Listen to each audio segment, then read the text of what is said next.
गलत गैर कानूनी नहीं कर रही। ईडी ने यह मामला 2021 में दोबारा क्यों खोला है? कुछ साल बाद ईडी इन सब पर 11 साल रहने के बाद मोदी सरकार ने चार्जशीट करने को कहा गया, जो 9 अप्रैल को कर दी गई है।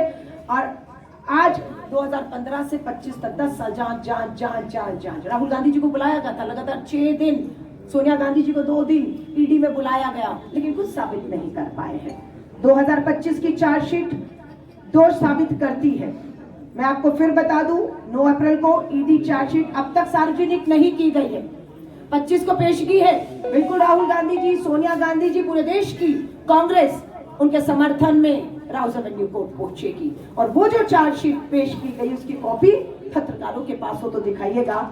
हमारे पास किसी के पास भी नहीं है, क्योंकि वो चार्जशीट में क्या लिखे ये ईडी तय नहीं कर पा रही है। और पीएमओ से बारी बारी पूछा जा रहा है कि चार्जशीट दाखिल कर दी है, लेकिन उसमें कुछ नहीं है, सार्वजनिक करेंगे तो घेरे में आ जाएंगे। यह एक निष्पक्ष कानूनी मामला है। यह कांग्रेस पार्टी को चुप कराने के लिए पूर्ण जीवित किया गया एक राजनीतिक प्रतिशोध का मामला है। कुछ नहीं मिलेगा, समय बर्बाद किया जा रहा है देश का, संवैधानिक संस्थाओं का। सुप्रीम कोर्ट तक पर हमला बोल दिया गया है। Supreme court, ED, CBI, income tax तक तो हम सहन कर रहे थे। आज सुप्रीम कोर्ट और सुप्रीम कोर्ट के मुख्य न्यायाधीश पे भी जो है वो हमला बोल दिया गया है। आपको मैं उदाहरण बताऊंगी। बाबा रामदेव, सुनिएगा, रुचि सोया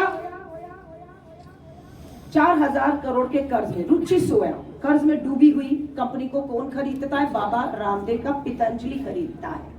खरीदते ही सरकार रुचि सोया का कर्ज माफ कर देती है, और उनके जो शेयर हैं वो हजारों से लाखों में पहुंचने शुरू हो जाते हैं। और जो कंपनी घाटे में थी, बंद हो रही थी, वो लाखों कमाने लग गई, क्योंकि वो अब रुचि सोया से पतंजलि हो गई।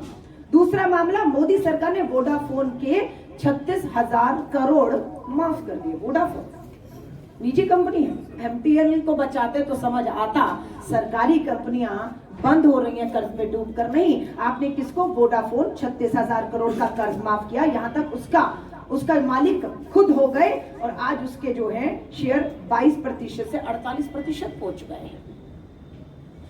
इतनी बार हुआ है कि कितनी डूबी हुई कंपनियों को। बात यह है कि ये सारा खेल देश को मुद्दों से भटकाने के लिए, राहुल गांधी जी को डराने के लिए, उनके कदम जो संविधान बचाने के लिए, उसे रोकने के लिए है। ये कदम रुकेंगे नहीं। हम भाजपा को प्रधानमंत्री नरेंद्र मोदी जी के वाराणसी में बैठकर खुली चुनौती देने निकले हैं। दम हो साबित करके दिखाइए। 1937 का अखबार, 10 साल से अधिक आप सत्ता में हैं, एक भी आरोप साबित नहीं कर पाए हैं। आज भी चुनौती देकर जा रहे हैं देश के प्रधानमंत्री जी, करिए साबित। चार्जशीट है ना, करिए साबित, लेकिन आप साबित नहीं कर पाएंगे। आप जजों को डराने का काम कर रहे हैं, धमकाने का काम कर रहे हैं, और आज हमें मालूम है कि किस तरीके से आप पूरे देश को, इन संस्थाओं को बर्बाद कर रहे हैं। ईडी की सच्चाई यह है कि देश में अब तक 5000 मामले दर्ज हुए। ईडी ने कितने मामले दर्ज किए?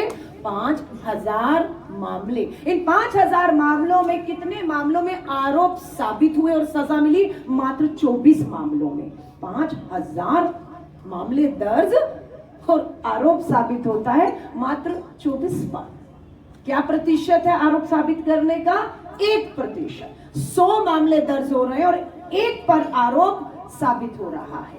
और ये 100 मामलों में से 99 मामले किसके खिलाफ है?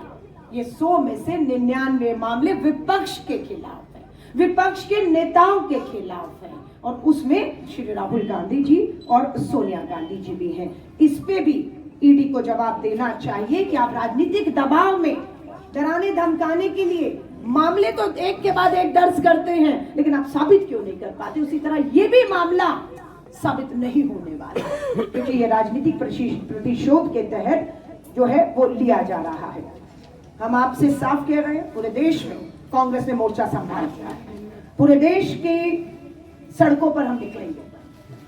हमने तय किया कि पूरे देश में हमारी जो है राज्य कार्यकारिणियों की बैठक है। उस बैठकों के बाद हर राज्य में रैलियां होंगी, संविधान बचाओ देश बचाओ। उन रैलियों के बाद हम हर लोकसभा, हर विधानसभा और सड़कों में अब इस आंदोलन को नहीं छोड़ेंगे। अगर हमने ये आंदोलन छोड़ा तो देश की धरोहर, वो अखबारें जो अंग्रेजों की से लड़ती रही, जिनकी छवि को धूमिल करने की कोशिश हो रही है, हम नहीं होने देकर हमने ठान कर निकल गए हैं। अब भारतीय राष्ट्रीय कांग्रेस चुप नहीं बैठेगी। हम इस धरोहर को भी बचाएंगे, इसकी छवि को भी बचाएंगे और हमारे नेता श्री राहुल गांधी जी के पीछे हम पूरी ताकत बनकर न्याय का हक न्याय होने तक यूं ही खड़े रहेंगे। मैं आप पत्रकार साथियों को भी कहूंगी, भाजपा जिसके पूर्वजों ने स्वतंत्रता संग्राम के दौरान भारतीयों के खिलाफ अंग्रेजों का साथ दिया और जो स्वतंत्रता संग्राम के इतिहास को मिटाने पर आज तुली हुई है, वह स्वतंत्रता संग्राम और विशेष रूप से स्वतंत्रता संग्राम में कांग्रेस पार्टी की भूमिका को कलंकित करने के लिए दुष्प्रचार का इस्तेमाल कर रही है। उन्होंने स्वतंत्रता संग्राम के इस जीवित स्मारक को बदनाम करने की कोशिश की है। हम ऐसा नहीं होने देंगे।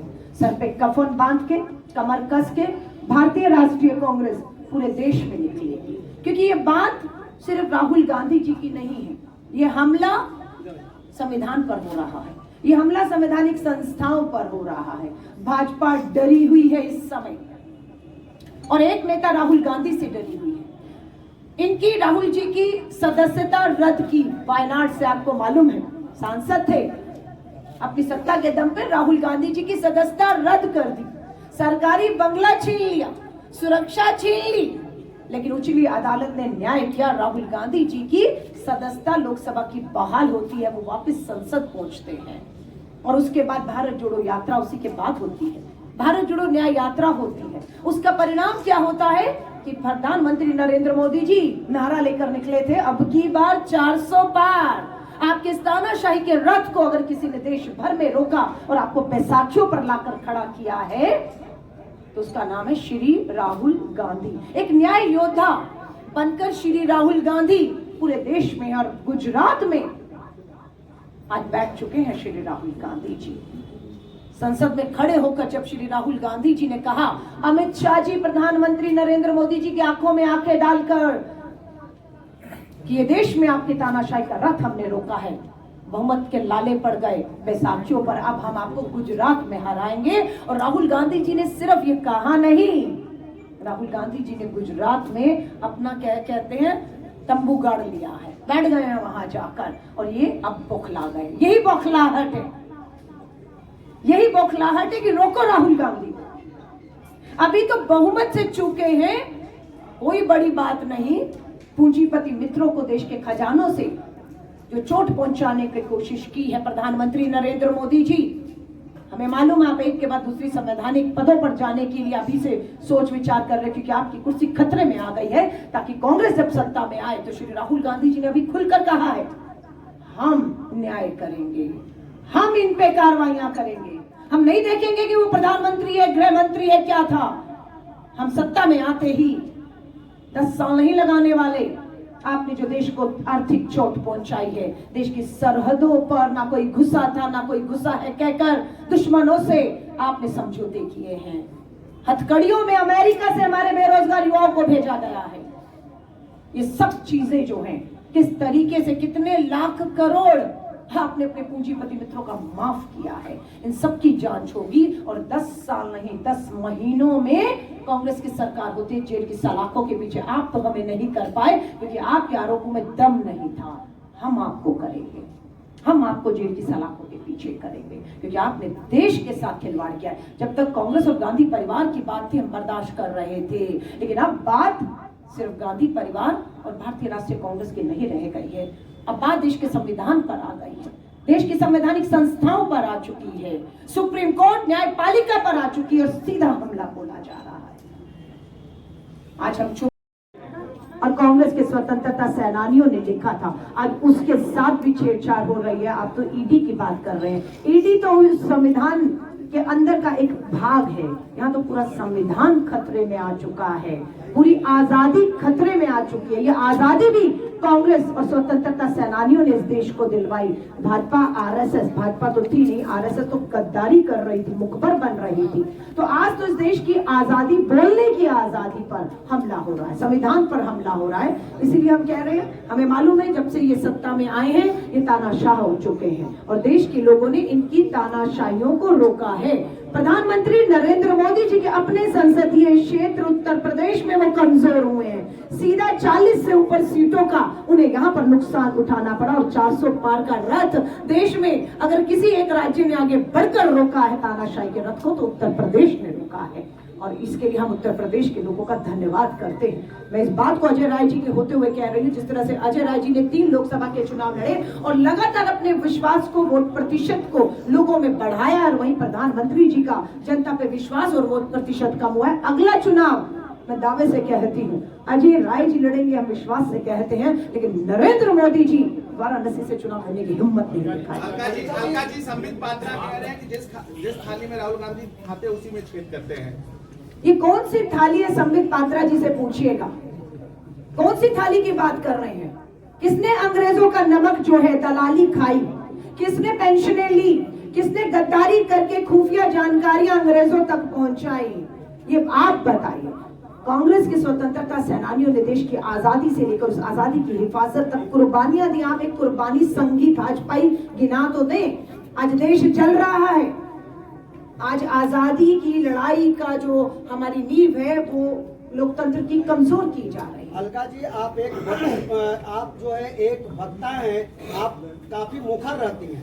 आपको हमने स्टूडेंट लाइफ से हमने देखा है, दिल्ली यूनिवर्सिटी में जब आप थी, लेकिन एक बात ये आपसे हम जानना चाहते हैं, एक बात हम आपसे ये जानना चाहते हैं कि अगर जो है नेशनल हेराल्ड को लेकर के भारतीय जनता पार्टी आपके ऊपर आरोप लगा रही है, धावा बोल रही है, 5,000 करोड़ की बात कर रही है, तो भारतीय जनता पार्टी की देश में लगभग जो है 600 जिलों में आलीशान 5 सितारा होटल के तरह से उनके कार्यालय बने हुए हैं। आपको कौन रोक रहा है? आप क्यों नहीं जो है संस्थाओं का शरण ले रही हैं, ईडी का ले रही हैं या सर्वोच्च न्यायालय का ले रही हैं? मैं आपका धन्यवाद करती हूँ। जब राहुल गांधी जी कहते हैं ये 10 साल तक हमारे खिलाफ एक आरोप साबित नहीं कर पा रहे और हम सत्ता में आते कि 10 महीने में इन्हें जेल की सलाखों के पीछे भेजेंगे, और कारण यही आपने सही कहा, नोटबंदी देश में होती है, काला धन सफेद होना था।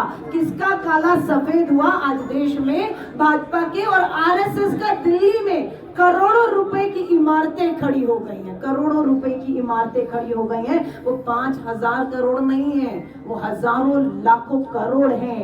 नोटबंदी राहुल गांधी जी कहते रहे एक सदी का महाघोटाला था, काले धन अपने और पूंजीपति मित्रों के सफेद करके उसे जमीनों पर लगाया। हम आएंगे तो इसकी जांच होगी। आप कह रहे हैं आज हमें क्यों डर रहा है? हम सत्ता में नहीं है। जांच एजेंसियां पूरी तरह से भाजपा की शिकंजे में है। जो भाजपा कहती है आज जांच एजेंसियां वही करेंगी।